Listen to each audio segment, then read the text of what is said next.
ফুলকাটাৰীত দলং নিৰ্মাণত ঠিকাদাৰৰ হেমাহি 5 বছৰে সম্পূৰ্ণ নহল 338 মিটাৰ দৈৰ্ঘ্যৰ দলং নিৰ্মাণৰ কাম এবাৰ গৰজি উঠিছে অসমীয়া পৰিষদ মিয়া পৰিষদৰ কেন্দ্ৰীয় সভাপতি আব্দুল বাতেনৰ দাবী দলং নিৰ্মাণৰ কাম সম্পূৰ্ণ নোহোৱালৈকে বিনামূলীয়াকৈ পাৰাপাৰৰ ব্যৱস্থা কৰক ঠিকাদাৰে উল্লেখ্য যে বৃহত্তৰ বৰুৱা বন্দীখানা অঞ্চলৰ পৰা জিলাৰ সদৰ ধুবুৰী তথা বহিৰ্জগতৰ লগত যাতায়াত যোগাযোগৰ একমাত্ৰ পথছোৱা হৈছে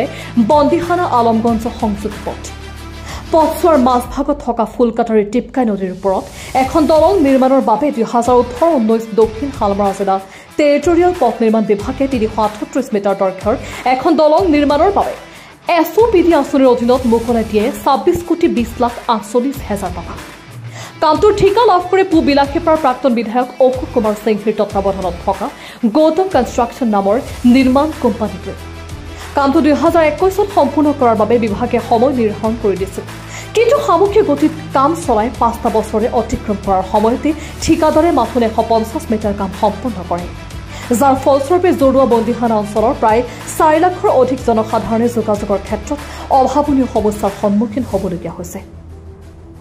এই ক্ষেত্ৰত মিয়া পৰিষদৰ সভাপতিগৰাকীয়ে মুখ্যমন্ত্ৰী হিমন্ত বিশ্ব শৰ্মাৰ প্ৰত্যক্ষ হস্তক্ষেপ বিচাৰি সোনকালে দলংখন নিৰ্মাণ কৰিবলৈ দাবী উত্থাপন কৰে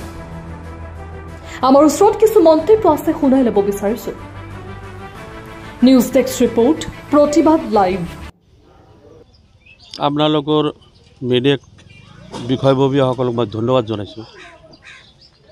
আসলতে কথাটো হৈছে কি এই যিটো নেম প্লেট ইয়াত আছে মই যেটো চালু আজি 2019 পৰা এই ব্ৰিজৰ কাম আৰম্ভ হৈছে আৰু 2021 এটো কমপ্লিট হোৱাৰ কথা আছিল তাতে স্পষ্ট লিখা আছে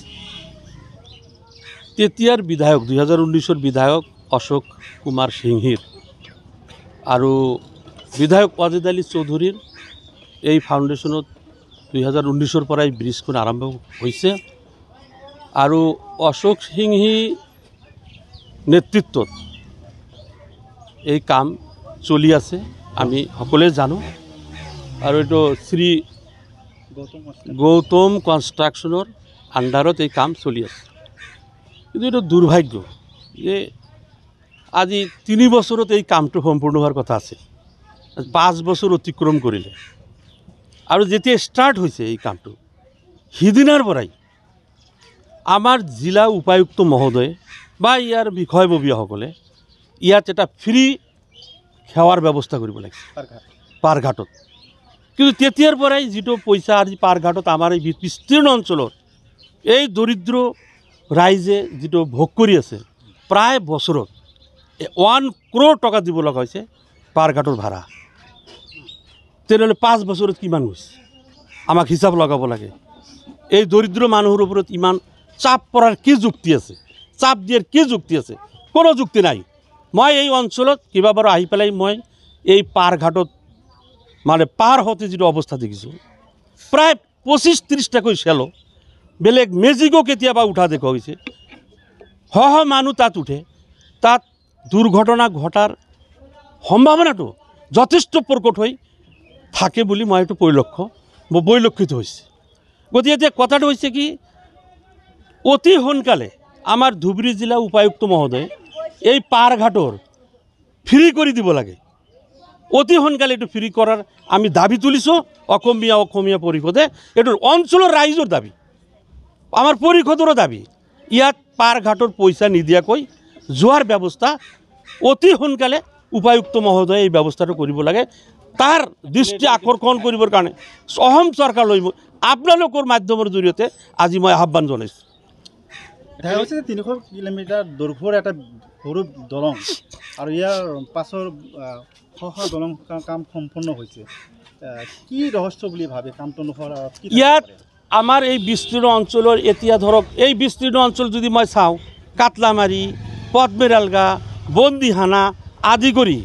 ইফালৰ পৰা ছাত্ৰ ছাত্ৰী ৰাইজ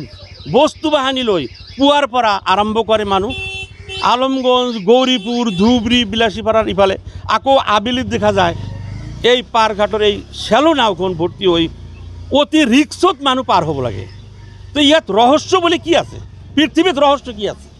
সমস্যা কি আছে সমস্যা সমাধান কৰাৰ ৰাস্তায় 1 মিনিটতে ওলাব পাৰি এতিয়া অৱহেলা কৰিছে আৰু ইয়াত হয়তো কিবা চেণ্ডিকেটি ৰাজ থাকিব পাৰে ইয়াত মোৰ সন্দেহ হয় মোৰে অকলে নহয় এই বিস্তীৰ্ণ অঞ্চলৰ ৰাইজৰ এইটো সন্দেহ যে ইয়াত কি ৰহস্য আছে সেই ৰহস্য ফাদিল কৰি হ'লেও উপায়ুক্ত মহোদয় অতি সোনকালে এই ব্ৰিজৰ কাম সম্পূৰ্ণ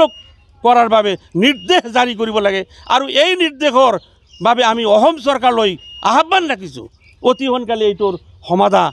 কমপ্লিট কৰিব লাগে আৰু যেতিয়ালৈকে কমপ্লিট হোৱা নাই আজিৰ পৰাই প্ৰয়োজন হ'লে ইয়াত পাৰঘাটৰ ফ্ৰী ব্যৱস্থা কৰি দিব লাগে আৰু ইয়াত কথা হৈছে ইয়াত ক'ত কি সমস্যা আছে এই সমস্যা সমাধান কৰাৰ উপায় আমাৰ ধুবুৰী জিলা উপায়ুক্ত মহোদয়ৰ হাতত আছে মই এইটো জানো কিয় নাথাকিব কাৰণ ধুবুৰী জিলা উপায়ুক্ত এই অঞ্চলৰ নহয় গোটেই ধুবুৰীবাসী ৰাইজৰ কল্যাণ বিচাৰে ভাল বিচাৰে গতিকে আমি ধুবুৰী জিলা উপায়ুক্ত মহোদয়ক আহ্বান কৰিছোঁ যে যি সমস্যা আছে অতি সোনকালে সমাধা কৰি হ'লেও আৰু অশোক সিংহীৰ নেতৃত্ব যেহেতু কামটো চলি আছে তাক কেনেকৈ বাধ্য কৰাব সেইটো উপায়ুক্ত মহোদয়ে জানে আৰু চৰকাৰলৈ আমি আপোনালোকৰ এই মাধ্যমকেইটাৰ জৰিয়তে আজি আহ্বান কৰিছোঁ অসমৰ মাননীয় মুখ্যমন্ত্ৰী ডক্টৰ হিমন্ত বিশ্ব শৰ্মা ডাঙৰীয়াক ইয়াৰ পৰাই আহ্বান কৰিছোঁ এই ব্ৰিজৰ ফালে দৃষ্টি দিব লাগে আৰু এই কাম অতি সোনকালে সমাধা কৰি এই বিস্তীৰ্ণ অঞ্চলৰ এই দুখীয়া দুৰ্গম এলেকাৰ ৰাইজৰ সুবিধা কৰি দিব লাগে